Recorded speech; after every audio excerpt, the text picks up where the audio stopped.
I'm here going to show you refining your coil pot. Refining the coil. Okay. Here we go. So, my coil pot. And the surface is all junked up and it needs some doing. So what I'm doing first is like, I just look over the surface, and if there's a dent that needs to be pushed out, I use my hand from the inside and I push out. If there's something that's bulging on the outside, I kind of smack it in. I can smack it in with my hand. The back of a wooden spoon works great. The other things, I'm not adding water. Don't add water to refine. You're going to ruin your pot. I use my rib to smooth together any coils that are not smooth. You can't have lines between the coils visible and not expect your pot to break on those lines once fired. Okay? The firing process in a pot is pretty,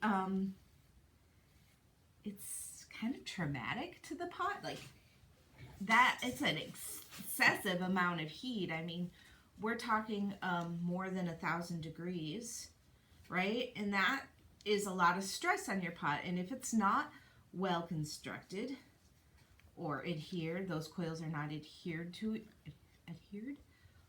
each other very well, then they're going to crack. And those cracks can come about at any part in the firing process. So it could be in the first firing, which is called the bisque firing, or the second firing, which is the glaze firing, where it comes to temperature. So the two firings it has to make it through are extremely kind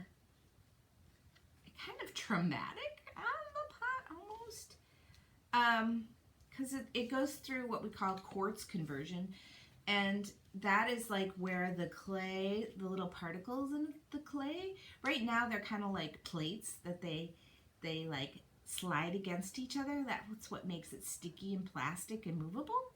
They're like this. But then when they go through quartz conversion, they turn into like almost like cubes, and they lock together like this, and they become stone. Right? That's what quartz conversion does, is it becomes stone. And that stone process, you know, it's like it's a big fundamental shift in the molecules in your pot, right? And in order to, it has to be well constructed to sustain itself through that fundamental shift. So really take some time and make sure all your coils are smooth together, that they have been that the clay on the top has been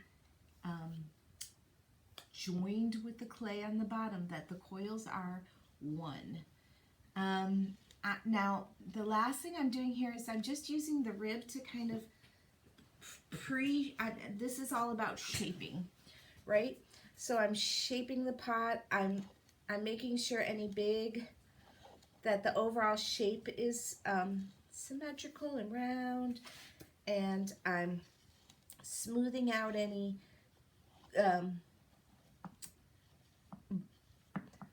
bigger bumps, right? From one coil to the other, not adding water to smooth. I'm using my tools and my fingers. You can, if you need to, add water to your fingers and use wet fingers, but don't add water to your clay unless it is, I mean, you only do that if you accidentally dried it out way too far. But you shouldn't have, I mean, the alternative is that you melt it and it collapses, and I've seen a lot of that, more than I've seen people let it get too dry. So just so you know. Okay, so now I've just kind of ribbed it, and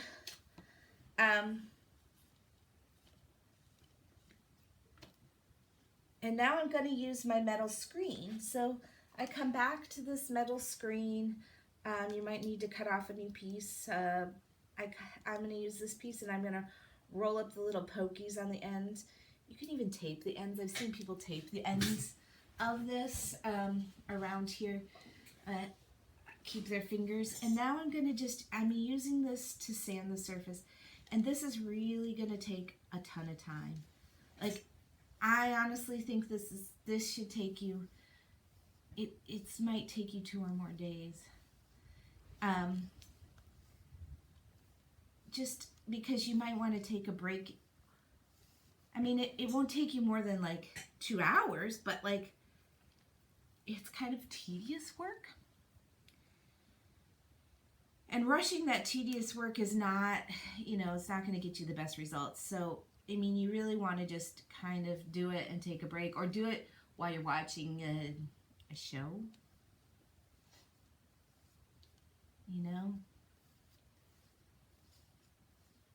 I should have done it while I was watching election results, but I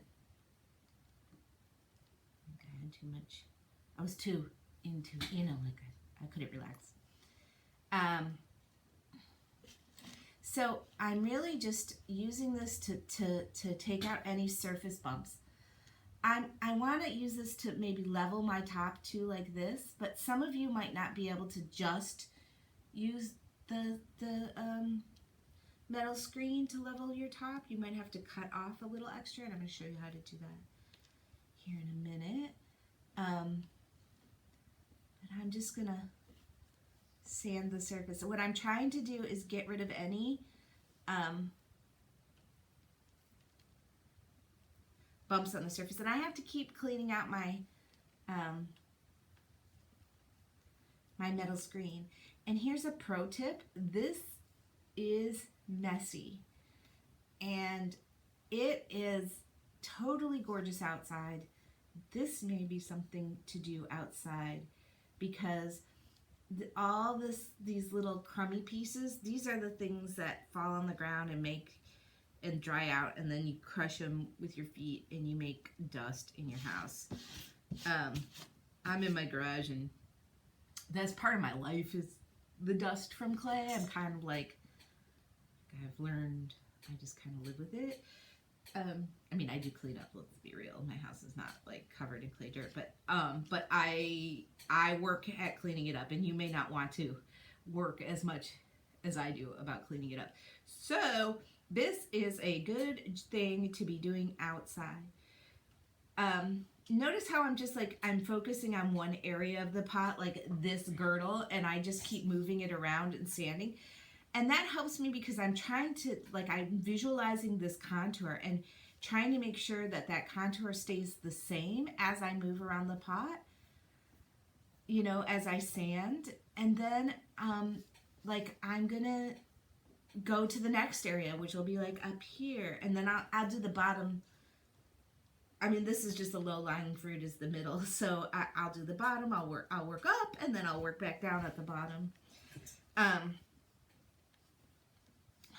Low-lying fruit meaning the easiest part to start sanding at, because it's, just the easiest to access the belly of the pot, right? And I'm really just trying to make sure those contours are there, and any big finger marks are being sanded away. The surface is not without marks now, right? It's definitely marked up, but you can see that the overall contour has improved. Now I'm going to do like this area here, and I can form my window screen to be the right shape for the area I'm working on, which is also typically helpful.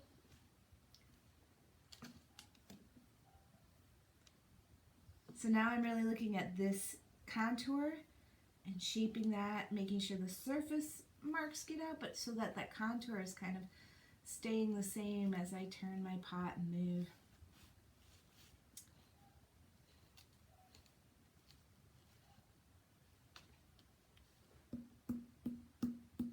It's a little high there, so I just dunked it in with my finger. Now I'm going to do the neck region. It's going to be a little bit of a different movement for me. Like I'm kind of, I'm going to do two movements. I'm going to do one like this and then one to make the transition nice and smooth. Clean out my thing.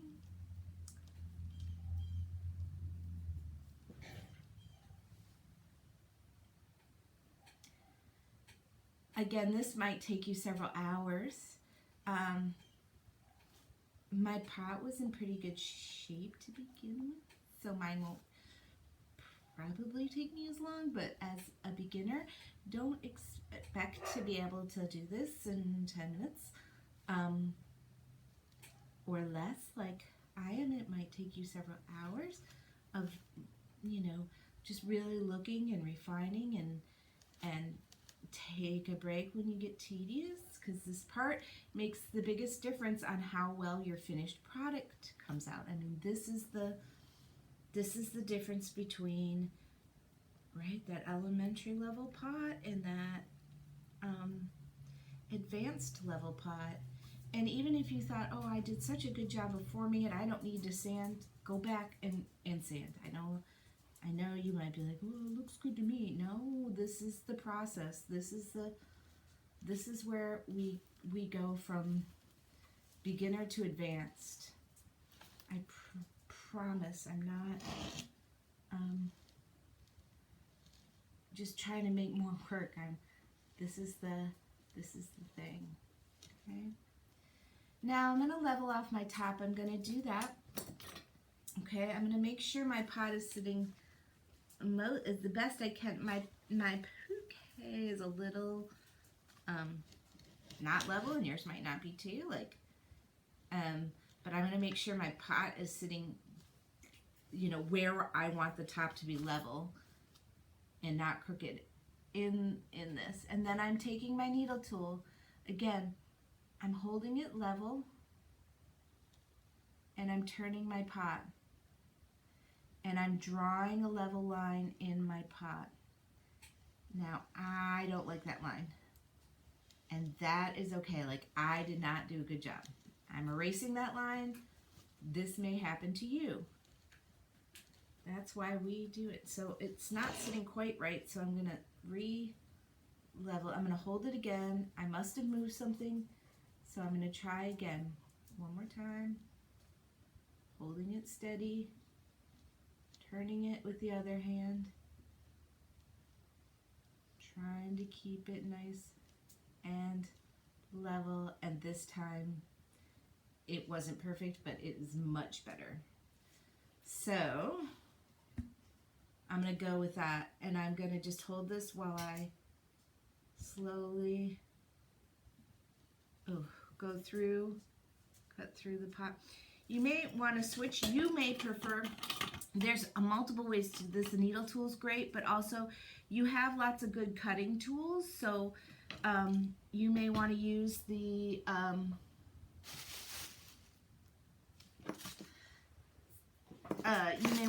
knife that's in your kit. Let's see, where's that? Where did I put the knife that was in my kit? There's like 3 of them. So I'm so glad I put them somewhere back where they belong. I didn't. Where did I put it? Hi, Lily. Anyway, this one will work. This is kind of like a knife. This pointy edge one. That's what I'm going to use this time. It's a little bit easier to hold it flat, and it's a little bit better of a slicer than the needle tool, so I'm going to use that. In my personal work, when I work, I use a really old dull X-Acto knife because the blade is so thin. when I'm cutting stuff, it doesn't reshape the clay. So again, that is my preference, but that's not in your kit, so I'm not going to use it. Okay, so now I have a level top. Right? Now I'm still going to refine that because it's level, but it's not smooth or refined. I don't like a square edge. The reason why I don't like a square edge is because when you put glaze on a square edge, it breaks, or it it's called breaking, but what it does is the glaze melts one direction and the other direction, and it leaves the edge of your pot rough. So if you kind of round the edge instead of leaving it square, the glaze rolls over the edge and doesn't create a rough surface. So I do that both on the inside and the outside. So I spend a lot of time making that upper lip perfect. It's where the first thing your eye sees when you see a pot, and it's the last thing it sees when it leaves the pot. So it is the icing on the cake. It is the thing that needs to be refined and considered the most important. I also refine the inside as far as the eye can see and as far as my hand can reach. So like, I'm going to take this and I'm going to refine the inside. Notice how I support the inside or the outside while I'm working on the inside, because I'm pushing out while I'm sanding.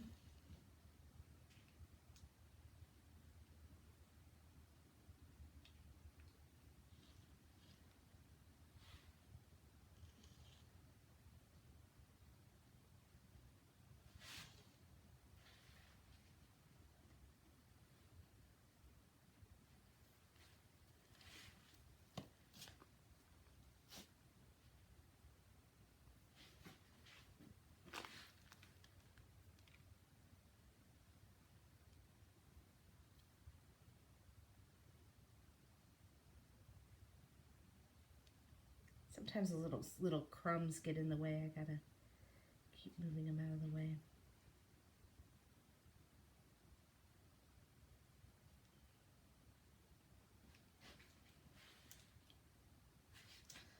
Okay.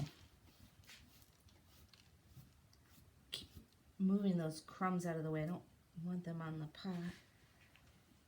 Brush them off. You can use one of your brushes. Now I'm going to do sanding on the bottom, and when I do that, I like to hold it like this to sand. Again, this is going to fall on the floor, so like I suggest strongly going outside in this gorgeous fall weather and sanding your pot as such.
Wiggle, wiggle, wiggle.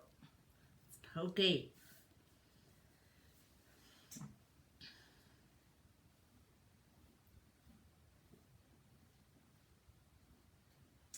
Okay, what comes after the metal screen? It's the rib. I prefer the metal rib.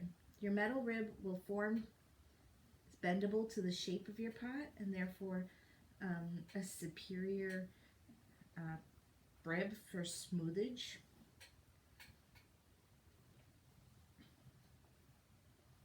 I have many ribs in my studio. Honestly,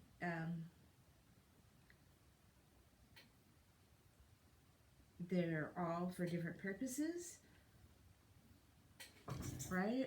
And like Maria Martinez's ribs were like gourds, and hers were mostly used for shaping and smoothing at the same time. But the gourd shape, not as flexible as the metal, but not as, but more shapely than the wooden rib. So for that reason, I prefer the metal rib.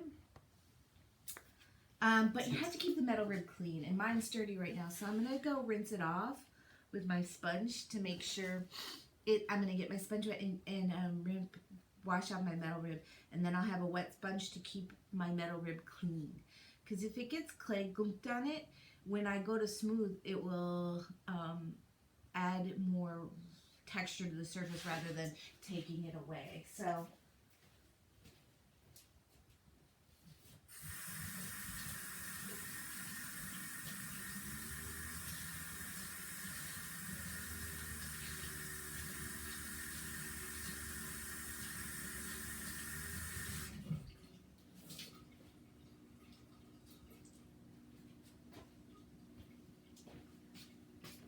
here I am with my clean rib, and I'm going to start again. I hold the rib in the shape of the pot, and I'm just smoothing.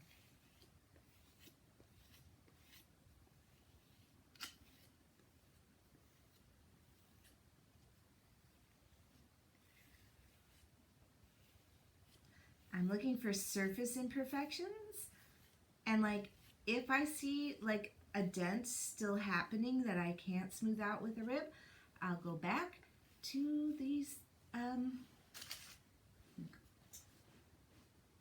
I'll go back to the metal screen and rescreen.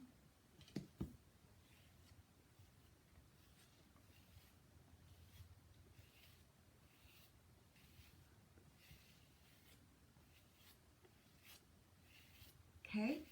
So these are the 2 steps that you want to get done.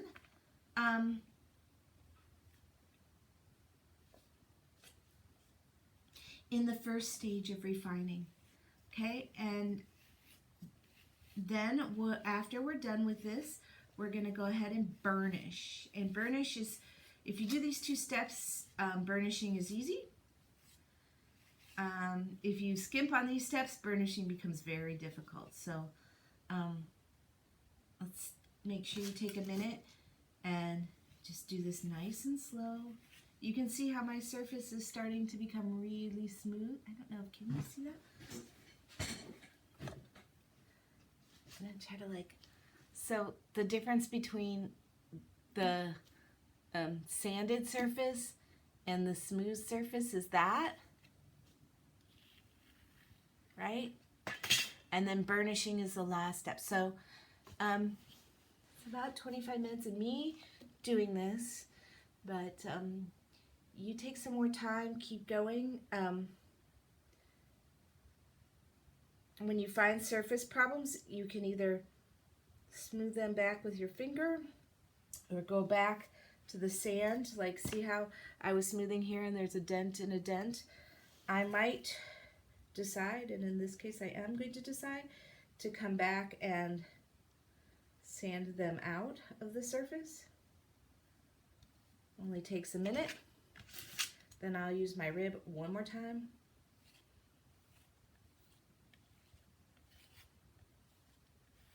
And then there. Now you see this really perfect sort of like baby's butt smooth surface, right? And those little things I'm not worried about yet. They will dry and everything will be fine. Okay, so that's where you're at in refining. Really focus on the overall contour with the while you're working, and not so much the surface. The surface is when you do your rib. Okay, I'm going to take a break because we don't have to do everything all at once all the time. you're going to take twice as long as I do, and so an hour's worth of work and 10 minutes of cleanup is perfectly acceptable. I'm going to wrap this up. Make sure it's stored gently out of the way. No family members will hurt it in the process. I'm going to clean up my mess here because I've started to accrue quite a little rubble here, and I'm going to throw this in the garbage. I could save it to make slip. I need no more slip in my life. I've got like buckets. So I'm making the executive decision to just toss these crumbs. If you find you need more slip, you can add this rubble to your slip container, right? But I need none. I have there, slip everywhere. Okay, so I'm gonna clean up and take a break, and I will finish in the next video. Have a lovely day.